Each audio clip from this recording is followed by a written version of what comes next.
noches, ¿cómo les va? Gracias por acompañarnos como siempre. Soy Carlos Brown, estamos todos los días miércoles a las 19:30 por la señal Metro en nuestro programa El Estado que Viene. Y nuestras vías de comunicación son el 5277-0041 para dejar sus mensajes del 155-020-7127. Y nuestro correo electrónico, elestadoqueviene@elmetro.com. En el programa anterior estuvieron los periodistas Silvia Mercado y Ramón Indar, un programa excelente, una cantidad muy grande de llamados telefónicos que siempre tratamos de pasar y luego se los entregamos a nuestros invitados.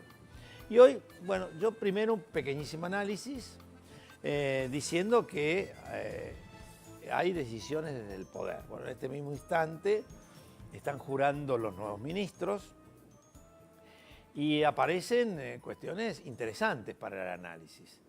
En primer lugar, el reconocimiento de la derrota, que esa noche ustedes recuerdan cómo saltaban y se felicitaban los titulares del poder de ese momento, cuando nadie entendía cómo podían hacerlo. Bueno, hoy se dieron cuenta, o mejor dicho, se dio cuenta la presidenta que esto no era así, y hay un reconocimiento de la derrota y un cambio de sus colaboradores.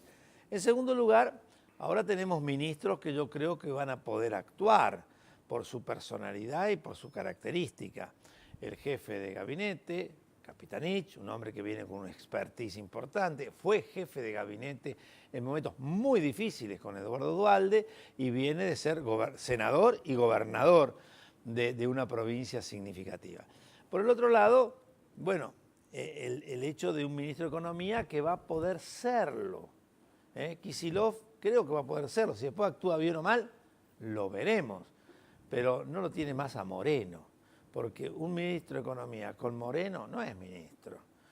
Un secretario que es un subalterno, que le maneja absolutamente todas las variables de la economía, importación, exportación, dólar, índices de inflación, gritos a los empresarios, manejo del sector bancario, bueno, no hay un ministro de Economía. No estando Moreno, y creo que van a poner un colaborador de él en la Secretaría de Comercio, la cuestión cambia. Así que bueno, vamos a ver qué pasa.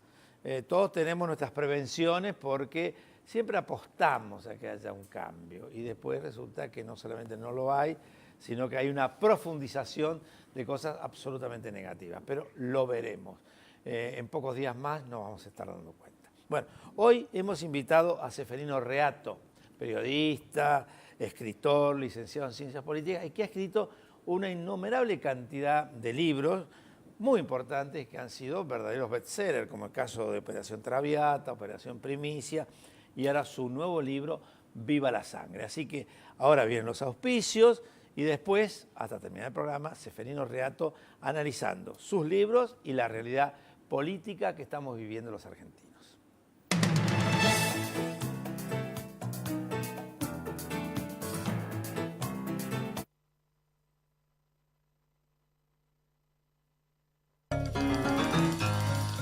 La fuerza del campo está en el trabajo de su gente y la fuerza del trabajador está en la UATRE. Movimiento Productivo Argentino.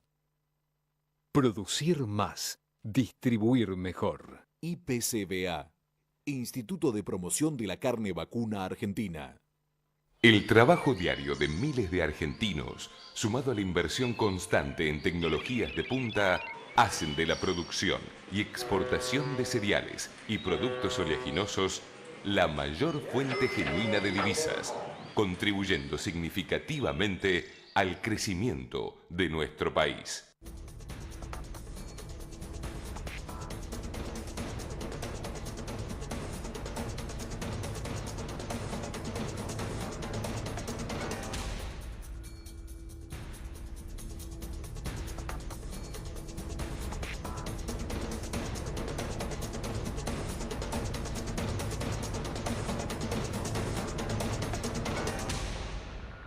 Un contrato trascendente como el de YPF Chevron debería ser controlado por la Auditoría General de la Nación. ¿No le parece?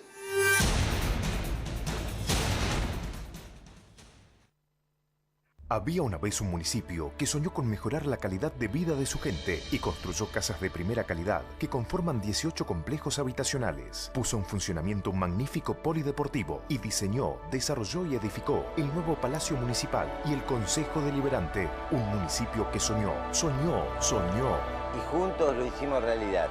Más Malvinas, más Argentina. Malvinas Argentinas, el municipio, gobierno de Jesús Cariglino. La educación es el eje principal de las acciones de responsabilidad social corporativa de Santander Río. A través de su programa Universidades, el banco apoya a la educación superior pública y privada.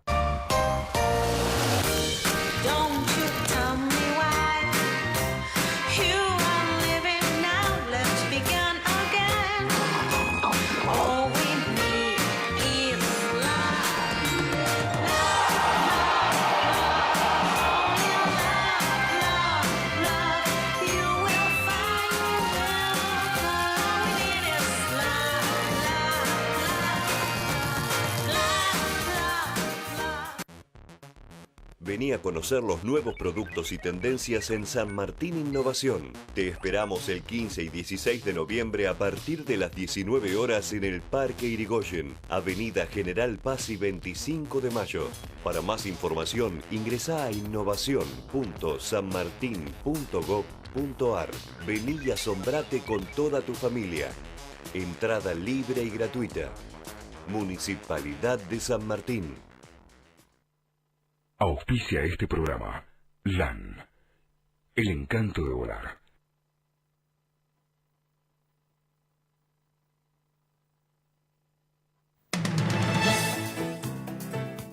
Bueno, lo prometido. Seferino Rialto, ¿cómo te va? Muy bien, gracias por invitarme. No, gracias a vos por venir. Bueno, yo he hecho una pequeña presentación tuya como periodista, escritor, licenciado en Ciencias Políticas y de libros que han sido muy trascendentes, porque cuando escribiste Operación Traviata, la cosa fue muy brava, el análisis, lo que fue el asesinato de Rucci y quienes tuvieron que ver en él, fue algo que impactó fuertemente la sociedad. Lo mismo con Operación Primicia, con el tema de las indemnizaciones, ¿no?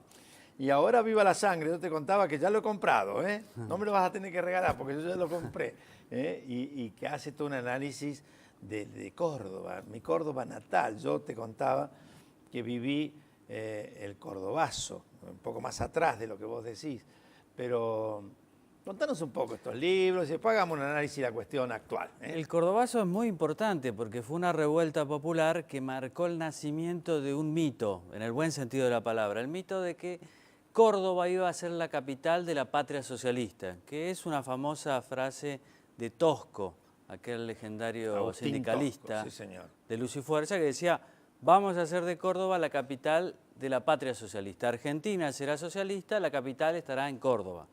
Y eso surge a partir del cordobazo, con esa clase obrera tan dinámica que estaba empleada en la industria automotriz y que estaba aliada con el movimiento universitario, siempre muy politizado. Entonces eso surgió, ese mito, Córdoba como capital simbólica de todos los que soñaban con la revolución. La segunda característica importante de Córdoba es que todo eso atrajo a las guerrillas, es decir, las cúpulas nacionales de montoneros, del Ejército Revolucionario del Pueblo, fueron a vivir a Córdoba porque querían estar cerca de esa clase trabajadora que iba a hacer la revolución. Y mi libro está centrado en el 75, cuando se forma la reacción, digamos, cuando aparece el Comando Libertadores de América, que es un anticipo de lo que serán los grupos de tarea de la dictadura. Es decir, Córdoba también fue un laboratorio de la dictadura. Y el libro está centrado entre agosto y octubre del 75, parte de un ataque muy importante del ERP contra dependencia de la policía de Córdoba, más de 200 guerrilleros, encabezados por Gorrarán Merlo, que era el jefe del ERP en Córdoba. Correcto. Y también después se sucede con una caída importante de jefes montoneros, el fusilamiento de uno de ellos, y en octubre, como te decía, ya con el general Menéndez como jefe del tercer cuerpo de ejército, se funda este Comando Libertadores de América. A mí me parece siempre importante, antes del golpe, ver lo que pasaba en la Argentina, porque ya sobre la dictadura hay mucho escrito y O sea, un consenso. Es como que, yo ya te dije, lo compré el libro, pero no lo leí, ¿no? Todavía. Es como que en Córdoba se aparecen dos cosas, digamos, muy diferentes. Muy diferentes, y una aparece como espejo de la otra. La revolución y la contrarrevolución, para hablar en el lenguaje de aquella época. Y los dos con mucha fuerza, como sabiendo que en ese centro del país se decidía la batalla. Y es también lo que Perón en algún momento ve, que ahí se está jugando una partida importante, y ahí estamos con el Navarrazo, porque en el 73 en Córdoba gana Obregón Cano, que era un político muy fino, orientado a la izquierda, aliado de Montoneros, con un número 2 que venía del sindicalismo, pero también del sindicalismo más aliado a Montoneros, como Atilio López, colectivero. Correcto. Y luego hay una disputa de Obregón Cano hacia Perón, que era muy interesante, porque Obregón Cano era un político, digamos, que como todos estaban pensando en que Perón se iba a morir, Obregón Cano podía haber sido un candidato a presidente con posibilidades si Perón se moría y había elecciones anticipadas. Entonces hay toda una disputa de Obregón Cano y López contra Perón, que después se salda con una rebelión policial que captura y detiene al gobernador y vice, y la intervención parcial de la provincia. Es decir, Córdoba es como que anticipa cosas. Siempre ha sido esa la característica de los cordobeses. Sí. Inclusive cuando se produce el golpe contra Perón en el 55, ¿no? También ahí hay un anticipo por parte de Córdoba, ¿no? Córdoba la heroica en aquel entonces. Córdoba la heroica, y si no hubiera sido por los cordobeses, esa revolución fracasaba.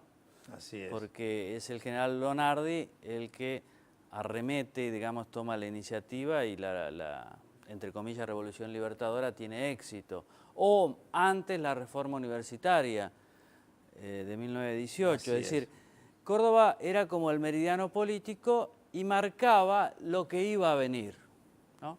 Por eso el cordobazo es tan importante como anticipo de esa revolución que finalmente se frustra. Y avancemos en el análisis del libro. Esto sucede, el análisis tuyo en el 75 hasta octubre, pero tengo que ir hacia atrás, hacia el cordobazo, porque ahí es importante, y después hacia la dictadura y un poco de la represión, para mostrar cómo todo eso se venía anticipando. Digamos, yo creo mucho en que en la historia hay más continuidades que fracturas.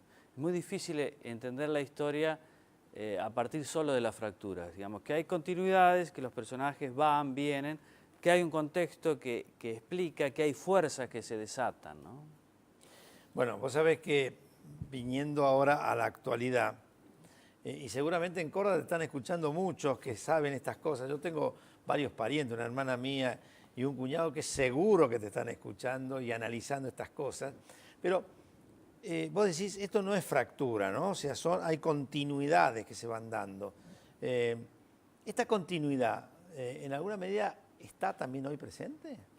Bueno, hoy ¿partimos del cambio de gabinete o de otra cosa? ¿O del gobierno kirchnerista? De lo que más te guste. Empecemos del gobierno kirchnerista. Yo creo que el kirchnerismo ha rescatado los 70.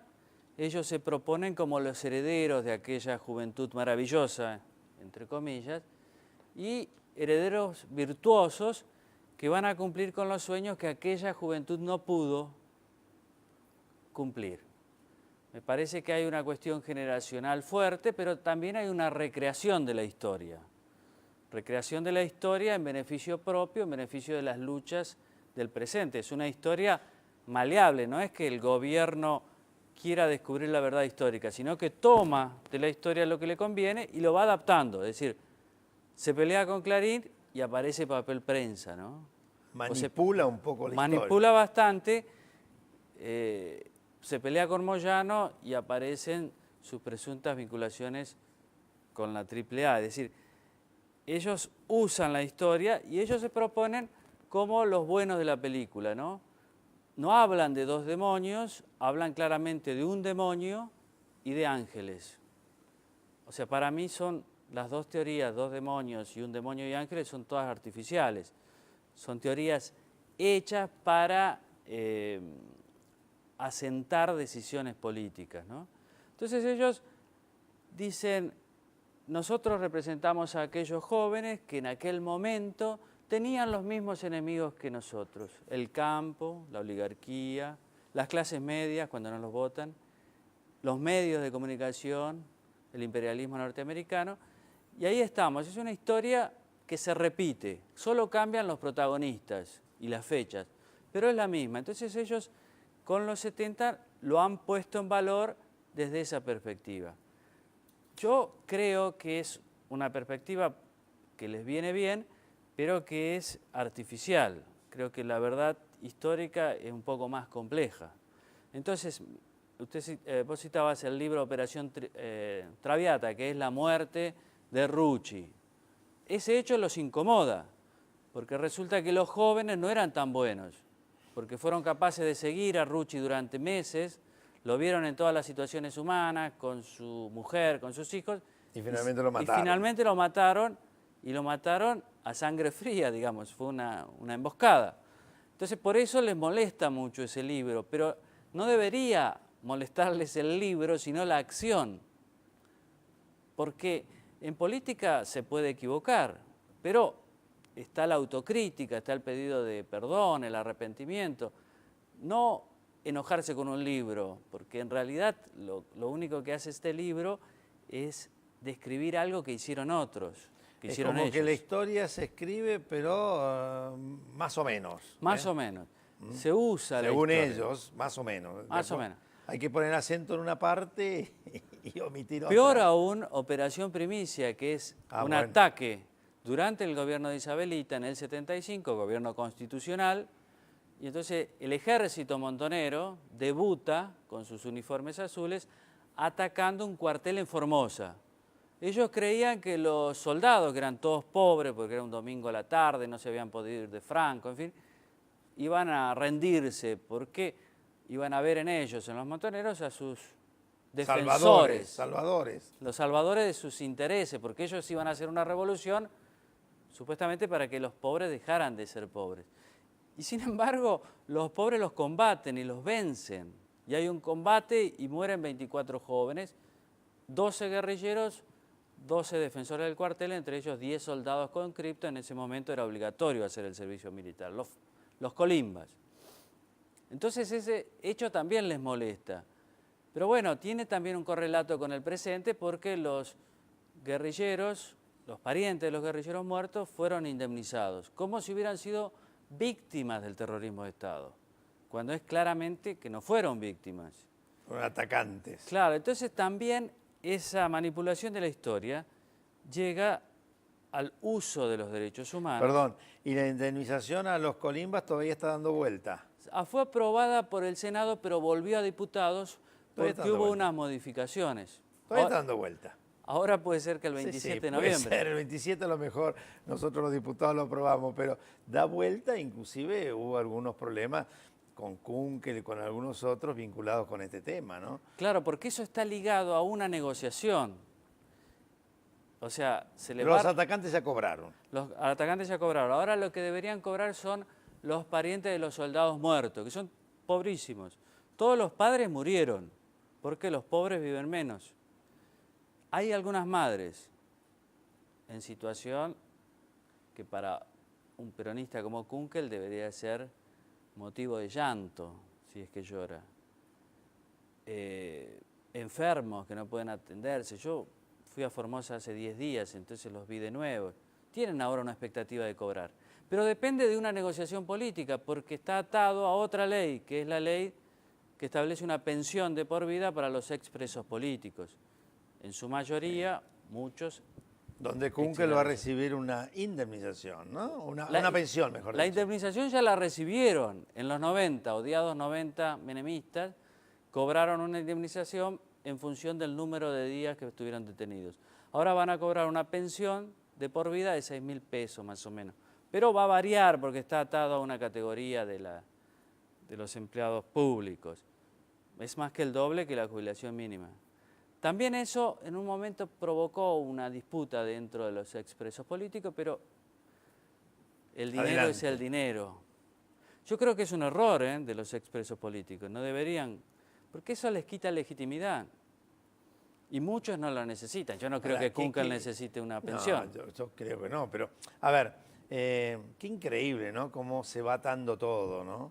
Vinculado con las cosas que hicieron, que no pudieron, y ahora estas reivindicaciones que en definitiva, cuando uno analiza las cosas que pasan en el gobierno, las cosas que suceden con la cámpora, cómo han tomado estructura del Estado y cobran muy buenos salarios y obtienen muy buenos resultados, cómo crecen sus patrimonios, ahora están saliendo los patrimonios y cómo crecen sus patrimonios. Es como que no funciona esto con lo otro, ¿no? Con el pretendido idealismo o con esa pretendida ideología que no pudo triunfar, ¿no? Yo creo que si sale la pensión de por vida va a ser el segundo triunfo de los soldados formoseños, porque esto les saca el alma, en el sentido de que los impugna políticamente, pierden legitimidad. ¿Qué van a hablar de revolución socialista después? Ese ideal no existió o se quedó en el pasado. ¿Cómo van a luchar por una pensión? Con los pobres que hay, con la cantidad de pobres que hay en la Argentina. Jubilados ganando 2.477 pesos y ellos 6.000 de entrada. Podrían haber puesto el 25% de una jubilación mínima, algo más digno. Además, muchos de ellos no lo necesitan, ni Kunkel, ni Sanín, ni Ferreira, ni Anguita, ni Dayana. Pero aparte, como vos decías, han recibido ya incluso una indemnización. Claro, una indemnización ya reciben y en algunas provincias también reciben una pensión. En Buenos Aires, en Córdoba, en Santa Fe, en Mendoza. Y entonces, ¿qué dicen en los argumentos de la ley del diputado Mongeló? Bueno, hay una discriminación porque algunas provincias pagan y otras no. Entonces, para salvar esa discriminación, hagamos una pensión a nivel nacional. Yo también creo que es un signo de los tiempos. Digamos, ellos ven que en el 2015 va a haber otro gobierno, entonces tratan de sacar todas las demandas. Pero vos dijiste recién que te preguntara o sobre el kirchnerismo o sobre el nuevo gabinete. Adelante con el nuevo gabinete. Claro, yo creo que en el nuevo gabinete es lo que decías vos y hay un dato importante. Me parece que por una cuestión de enfermedad la presidenta no va a poder seguir gestionando, porque en realidad hasta la operación ella era la jefa del gobierno. Todo pasaba por ella. Tema de seguridad, economía, de la Cancillería. La última palabra era la de la presidenta. El gabinete era deslucido a propósito. En cambio ahora me parece que hay un jefe de gabinete que va a ser el jefe de gabinete, porque la presidenta se va a tener que quedar más en Olivos por una cuestión de prescripción médica. Entonces ese es un cambio importante. Ahora, no es un gabinete homogéneo. Hay un Capitanich, peronista, casi ortodoxo, como decías, y Kicillof, que se reivindica marxista o algunos dicen keynesiano. ¿Cómo va a ser esa relación? Si bien ya trabajaron juntos, pero tienen posiciones distintas, si bien Capitanich es un maestro en el arte del pragmatismo, digamos, es capaz de defender cualquier cosa, pero yo no sé si tanto, es decir, Capitanich agrada al mercado, el otro no, entonces todo eso se va a ir saldando, más rápido o menos rápido. Bueno, la desaparición de Moreno aclara muchas cosas. Muchas también. cosas. Moreno es la admisión de la derrota, es cierto, y es una persona que era clave en el anterior esquema de gobierno porque era un gran ejecutador de órdenes de la presidenta. Tenía iniciativa propia, pero siempre con la presidenta como última palabra. Se había convertido en un estorbo para el gobierno, en un causante también de la derrota, del mal humor, y también los peronistas aparte un condicionante de los otros ministros, claro. Porque cómo se es ministro, lo decía recién, cómo se es ministro con un Moreno, imposible. Bajo todo Ahora, punto de vista, hay problemas en la economía, no tan graves como en otras épocas, pero hay que hacer alguna sintonía fina. Y eso es difícil de hacer para cualquier gobierno, más para el kirchnerismo que se basó en la expansión del consumo tan fuerte. ¿Cómo será? Hay muchos rumores, pero yo creo que las medidas se van a conocer rápidamente. Bueno, acá me dicen que es impresionante la cantidad de llamados telefónicos. Oh, Y acá tengo un montón. Entonces la última parte del programa siempre pasamos esto, a veces no nos alcanza el tiempo, cuando se puede se contesta, ¿no? Pero fíjate la cantidad de llamados telefónicos. Acá mi productor me dice que siguen llamando, ¿no? Carlos de Rosario, ¿qué piensa sobre las pensiones para funcionarios como Kunkel, Zanini a cambio de indemnizar a soldados muertos en Formosa en el 75? Muy buenos sus libros. Bueno, ya lo has dicho, pero una felicitación por tus libros. Gracias. Mariano de Capital, usted dice que Córdoba siempre se adelanta al presente. ¿Cómo ve ahora dentro del contexto actual del país? ¿Se adelanta también ahora?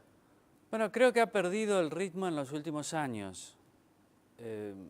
Creo que los políticos cordobeses, por alguna razón, en los últimos años no pueden salir de sus provincias. Les pasa un poco como Rodríguez Sá. Rodríguez Sá de ¿Se San acuerda? Luis, ¿no? Angelos, en su momento de esplendor, nunca pudo coronar a nivel nacional. De la Sota tiene sus aspiraciones, pero no logra impactar en el electorado de otras grandes ciudades. Bueno, Rodolfo Ramos Mejía vio siempre el programa y creo que Moreno hizo todo lo que le pidió la presidenta. María Sol de Belgrano, estoy indignada por las pensiones para Kunkel, Zanini y compañía. Yo creo que tendrían que reflexionar, muchachos, porque por 6.000 pesos se van a hacer pomada, hablando en criollo. Yo voy a votar en contra, les aclaro. Julia de Devoto, estoy de acuerdo que se vaya Moreno, aunque no a una embajada. Debería juzgarlo por sus atropellos, el modelo hace agua. Porque el embajador en Italia es Torcuato Di Tella. Pobrecito. Que en los últimos años, no ha dicho nada, porque está cómodo ahí. Imagínate ahora va Moreno, que por su propia personalidad se va a dinamismo, le va a dar un ritmo a la embajada. Sí, sigo leyendo porque me dicen que termina. Lucía de Paternal, la salida de Moreno ya es tarde, fracasó en todo lo que intentó hacer. Rocío de Suipacha, los familiares de los soldados de Formosa deben ser indemnizados, pero no los Kunkel y otros funcionarios. El modelo de década ganada es una corrupción. Mabel de Moreno, mi viejo debería haber sido monto, su pensión no llega a 2.300 pesos y ellos van a cobrar 6.000. Josefa de la Plata, ojalá todos los jubilados cobremos 6.000 pesos, una injusticia. Analía de Quilmes, no entiendo, mataron, secuestraron, son asesinos, inmorales, ocupan el poder y hacen lo que quieren, si no son 30.000 desaparecidos porque nadie desmiente nada. Bueno, vos lo has dicho, ¿eh? Has dicho que no es ese el número, ¿no? Contando el nuevo Nunca Más, o sea, el documento preparado por orden de Néstor Kirchner en el 2006. ¿Cuánto da? Desaparecidos 6.415, 743 muertos, 7.158 en total durante la dictadura. Brutal de cualquier forma. Uno es brutal, Un pero de cualquier manera no es lo que se dice, ¿no? Juan de Córdoba, lo de Moreno vino justo para tapar la reforma del Código Civil. ¿Y cuál es su opinión sobre esta reforma? Rápido, lo voy a decir en la Cámara en pocos días más. Julieta Retiro, Lindeque Moreno, informa 11 millones de personas con 40 pesos diarios. Pía de Belgrano, consulta si no ven con los atropellos la reforma del Código Civil. Se nos acaba el programa. Seferino, muchísimas gracias. Muchas gracias a vos. Y has tenido una gran repercusión. Gracias. Muchas gracias. Gracias a vos. Y a todos ustedes los esperamos el miércoles que viene.